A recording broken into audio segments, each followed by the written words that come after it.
अस्सलाम वालेकुम स्टूडेंट्स। आज हम जो टॉपिक डिस्कस करेंगे that is biological method.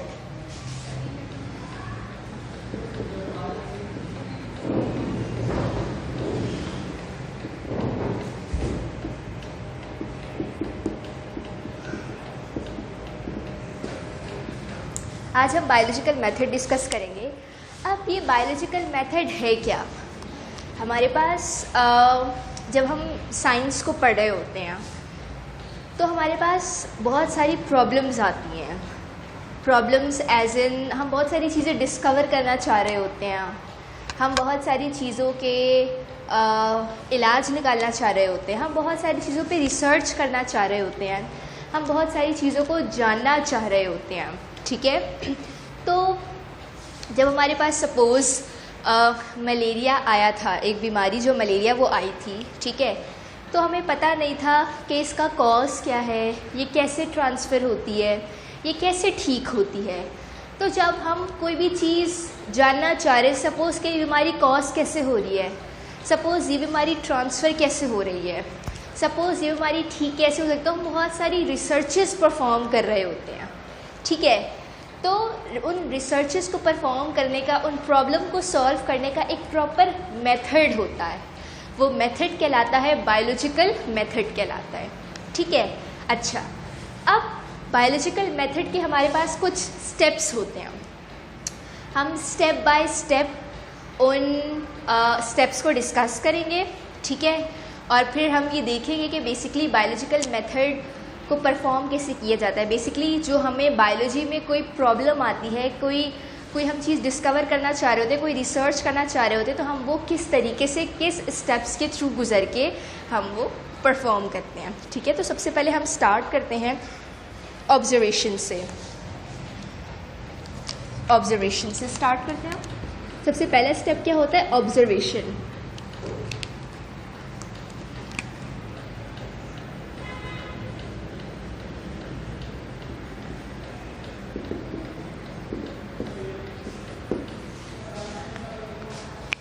Observe करना क्या होता है? ऑब्ज़र्व मतलब किसी चीज़ को मुशाहिदा करना।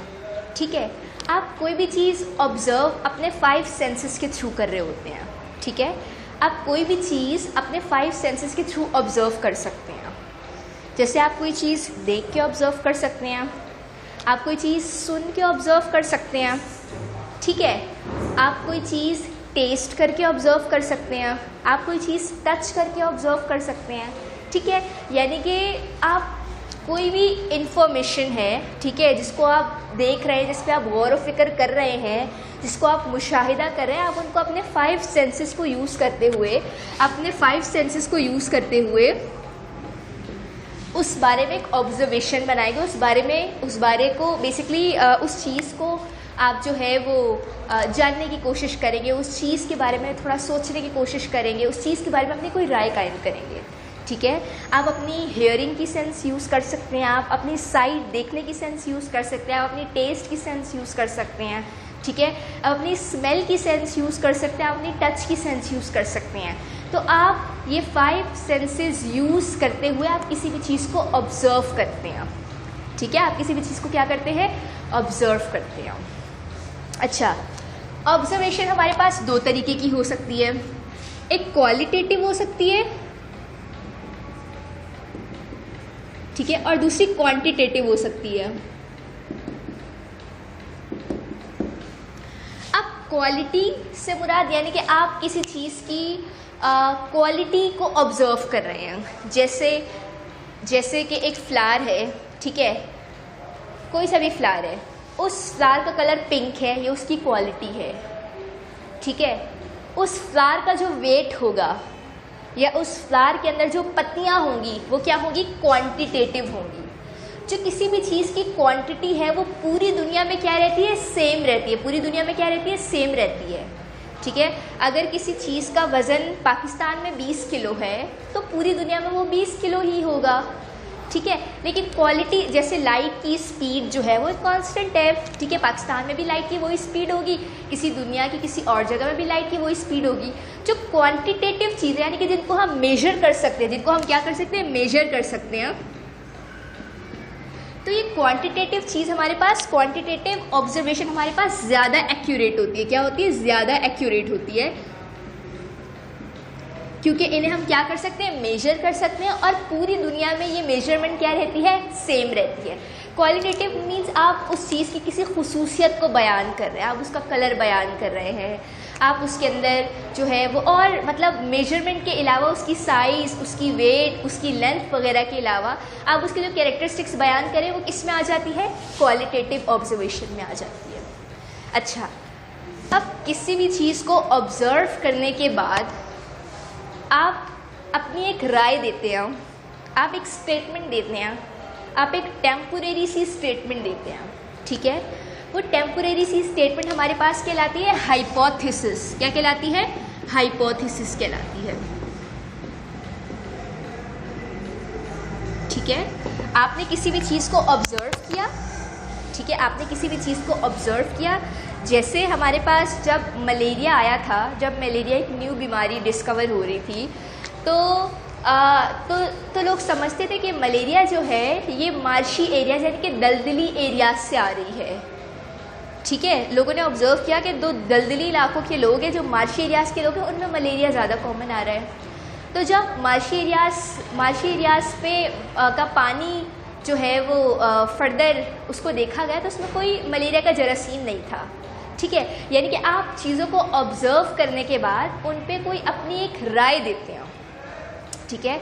जैसे सपोज़ मैंने ऑब्ज़र्व किया कि अगर किसी को मच्छर काट रहा है तो उसको मलेरिया हो रहा है, तो मैंने अपनी एक राय कायम की कि हाँ, हो सकता है कि मच्छर काटने की वजह से मलेरिया हो रहा हो, ठीक है? यानी कि आप चीज़ों को ऑब्ज़र्व करके उनके बारे में आप अपनी एक टेम्पोरेरी राय देते हैं, यानी कि आप एक टेंटेटिव स्टेटमेंट देते हैं। आप क्या देते हैं? एक टेंटेटिव स्टेटमेंट, यानी कि टेम्पोरेरी राय।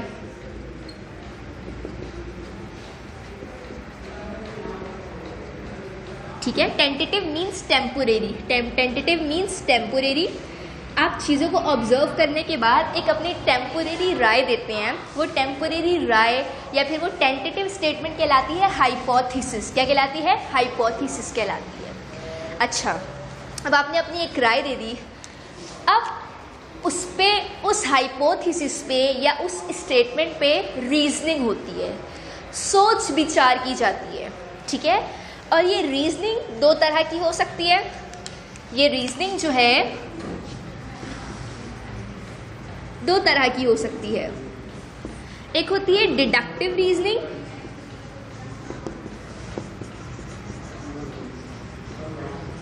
ठीक है? और एक होती है इंडक्टिव रीजनिंग।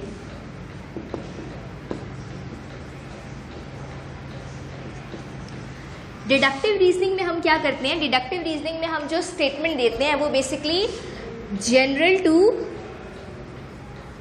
स्पेसिफिक आइडिया की तरफ जा रही होती है, जबकि इंडक्टिव रीजनिंग के अंदर हम जो स्टेटमेंट देते हैं वो statement specific to general idea की तरफ जा रही होती है। अब जैसे एक जनरल कॉन्सेप्ट क्या है कि तमाम बर्ड्स के विंग्स होते हैं, तमाम बर्ड्स के पास क्या होते हैं? विंग्स होते हैं। ये एक जनरल आइडिया है, ठीक है? तो अगर मैं कहूँ कि तमाम बर्ड्स के पास विंग्स होते हैं और पिजन भी एक बर्ड है तो उसके पास भी विंग्स होंगे, तो यानी कि मैंने बर्ड्स एक जनरल टर्म है। अब बर्ड्स के पास विंग्स हैं, ठीक है? अब उन बर्ड्स में से मैं किसी एक स्पेसिफिक बर्ड यानी कि पिजन को डिस्क्राइब करूँ कि पिजन के भी विंग्स हैं, तो अगर मैं किसी जनरल आइडिया से या जनरल स्टेटमेंट से किसी स्पेसिफिक स्टेटमेंट की तरफ आऊँगी तो ये हमारे पास कौन सी रीजनिंग आएगी? Deductive reasoning. डिडक्टिव रीजनिंग में हमारे पास इफ़ और देन का भी कॉन्सेप्ट आता है। इफ़ और देन का भी कॉन्सेप्ट आता है कि if all birds have wings then pigeon is also a bird, it will also have wings। कि तमाम बर्ड्स के पास विंग्स है, ये एक जनरल स्टेटमेंट है। तो पिजन भी एक बर्ड है, मैं एक स्पेसिफिक यानी कि अब सिर्फ पिजन की बात करूँ, पिजन भी एक बर्ड है, उसके भी विंग्स होंगे। तो डिडक्टिव रीजनिंग के अंदर आप जनरल कॉन्सेप्ट से एक स्पेसिफिक चीज़ की तरफ जा रहे हैं और इस स्टेटमेंट में आप इफ़ और देन का भी यूज़ मोस्टली कर रहे होते हैं, ठीक है? लेकिन जो हमारे पास इंडक्टिव रीजनिंग है उसके अंदर हम एक स्पेसिफिक अप्रोच से जनरल अप्रोच की तरफ जाती है। यानी कि स्पेसिफिक अप्रोच में सिर्फ स्पेसिफिक पिजन की बात करती हूँ कि पिजन के पास विंग्स हैं, ठीक है, और पिजन एक बर्ड है तो तमाम बर्ड्स के पास क्या होंगे, विंग्स। तो मैंने स्पेसिफिक यानी कि पहले सिर्फ पिजन की बात की कि पिजन के पास विंग्स हैं, ठीक है। अब मैं इस स्पेसिफिक अप्रोच से जनरल अप्रोच की तरफ गई कि पिजन के पास विंग्स है, तो पिजन भी तो बर्ड है, तो तमाम बर्ड्स के पास भी क्या होंगे, विंग्स होंगे। तो अगर आप एक स्पेसिफिक आइडिया से एक जनरल आइडिया की तरफ जाएंगे तो आपको ये वाली कौन सी रीजनिंग कहलाएगी, इंडक्टिव रीजनिंग कहलाएगी, ठीक है। आप हाइपोथेसिस के अंदर अपनी एक राय कायम करते हैं, अपनी एक टेम्पोरेरी राय कायम करते हैं, अपनी एक स्टेटमेंट देते हैं, ठीक है। आप कोई भी स्टेटमेंट किन चीज़ों को मद्देनज़र रखते हुए दे सकते हैं। आप कोई भी स्टेटमेंट किसी रिलीजियस या फिलॉसफिकल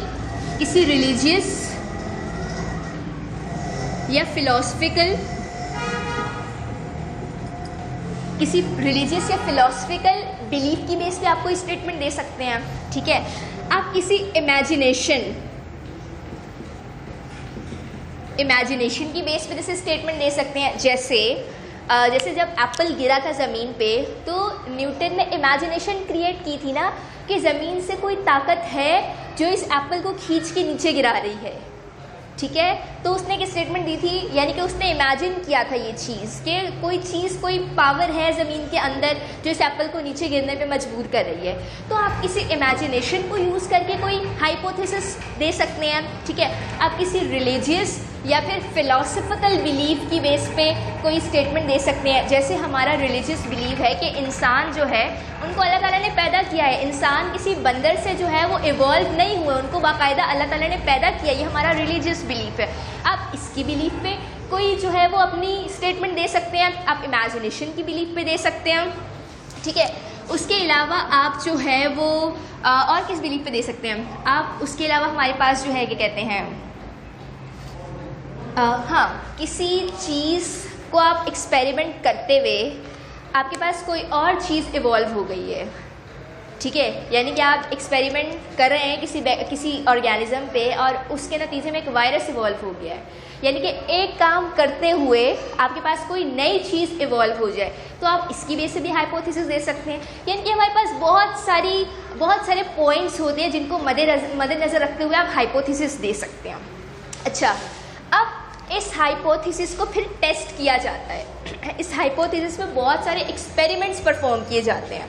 तो हाइपोथेसिस के बाद अगला स्टेप क्या होता है, एक्सपेरिमेंटेशन।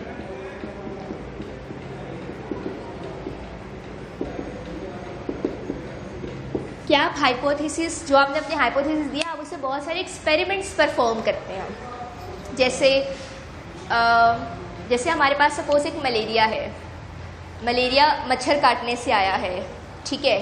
तो हम बहुत सारे लोगों को बिठाएंगे, उन पे मच्छर कटवाएंगे, देखेंगे उनको मलेरिया होता है या नहीं होता, ठीक है। तो बहुत सारे एक्सपेरिमेंट्स परफॉर्म करके आप अपनी हाइपोथेसिस को टेस्ट करते हैं, ठीक है। और एक्सपेरिमेंट के बाद आपके पास क्या आता है, कंक्लूजन आता है। कोई भी रिजल्ट आता है।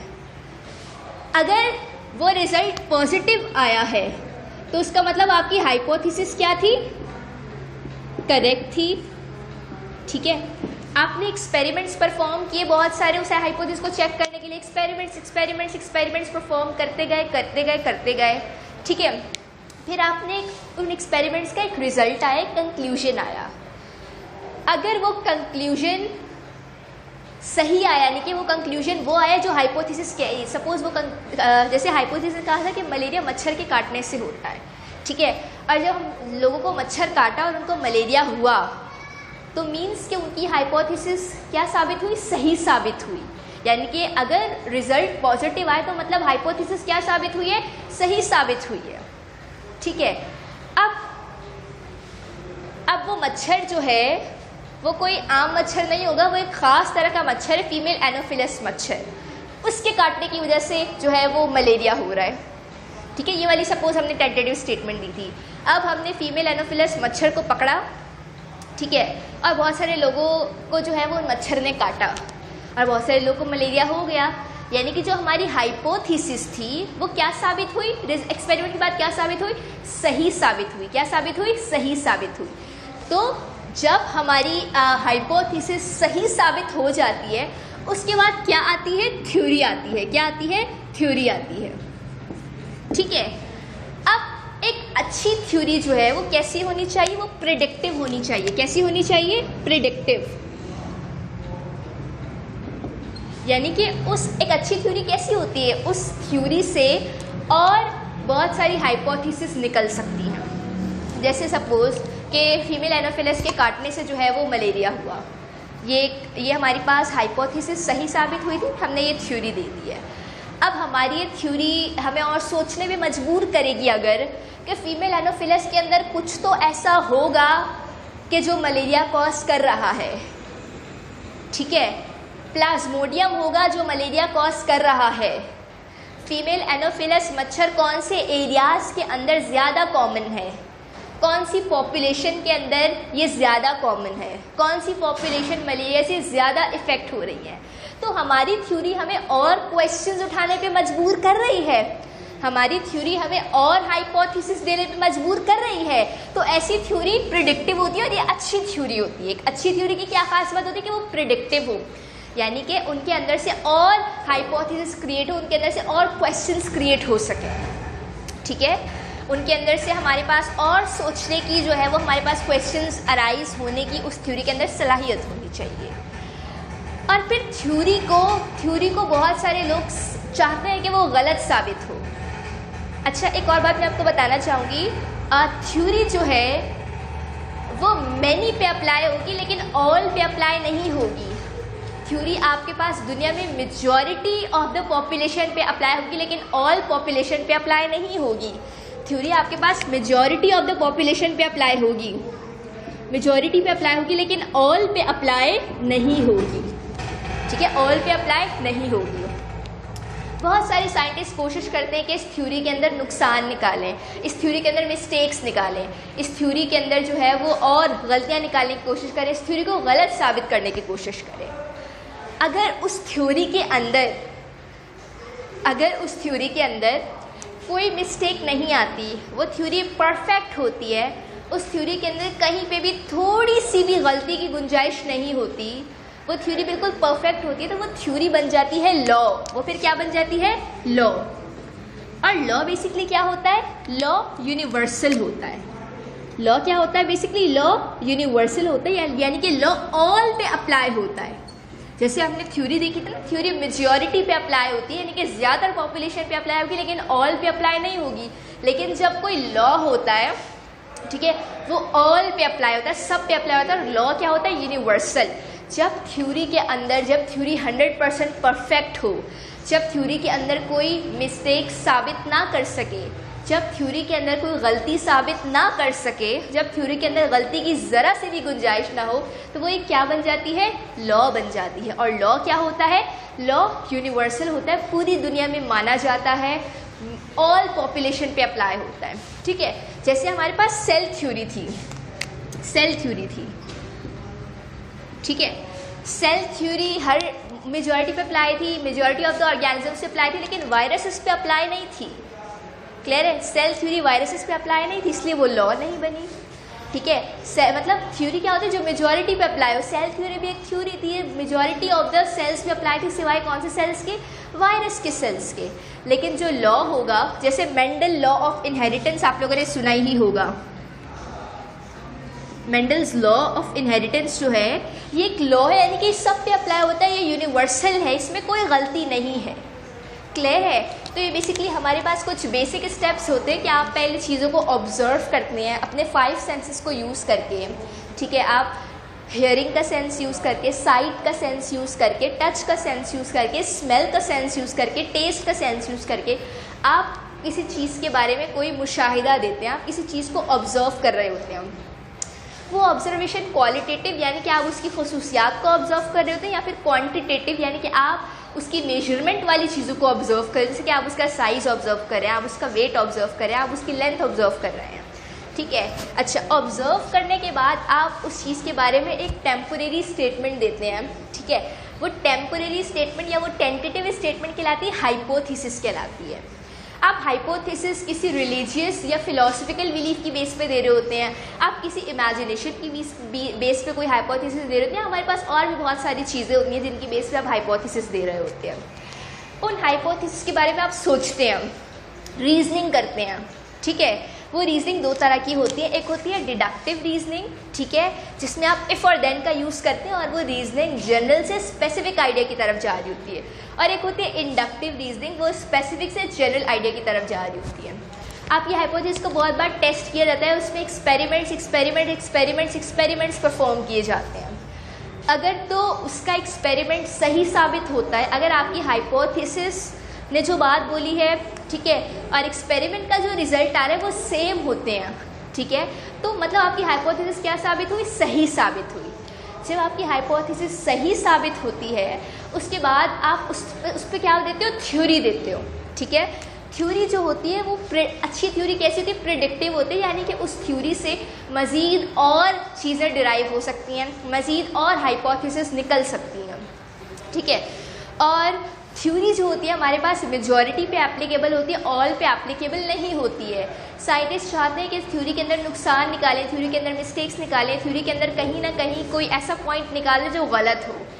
बहुत कोशिश करते हैं। अगर थ्योरी 100% परफेक्ट हो जाए, अगर इसमें कोई भी गलती ना निकल सके, अगर ये 100% परफेक्ट साबित हो जाए, तो थ्योरी क्या बन जाती है?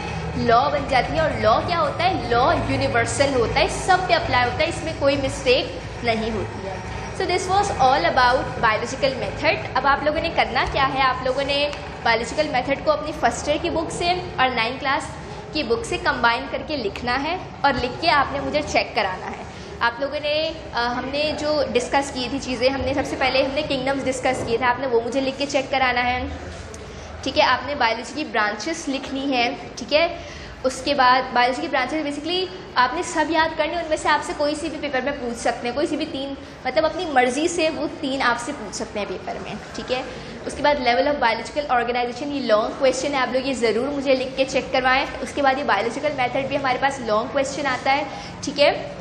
उसमें आपने ये वाली डायग्राम भी बनानी है, ये जो आपके पास फ्लो चार्ट बना हुआ है, ये आप लोगों ने पेपर में बनाना होगा। और आपने 9th क्लास की और फर्स्ट ईयर दोनों की बुक को कंबाइन करके आप ये मुझे लिख के चेक कराओगे। ऑब्जर्वेशन की हेडिंग डलेगी, हाइपोथेसिस की हेडिंग डलेगी, एक्सपेरिमेंट, कंक्लूजन, थ्योरी और लॉ, ये सब हेडिंग्स डलेंगी। 9th क्लास की बुक, फर्स्ट ईयर की बुक, दोनों को कंबाइन करके ये लिख के आप लोगों ने मुझे चेक कराना है, और साथ में आप लोगों ने ये फ्लो चार्ट भी बनाना है, ठीक है।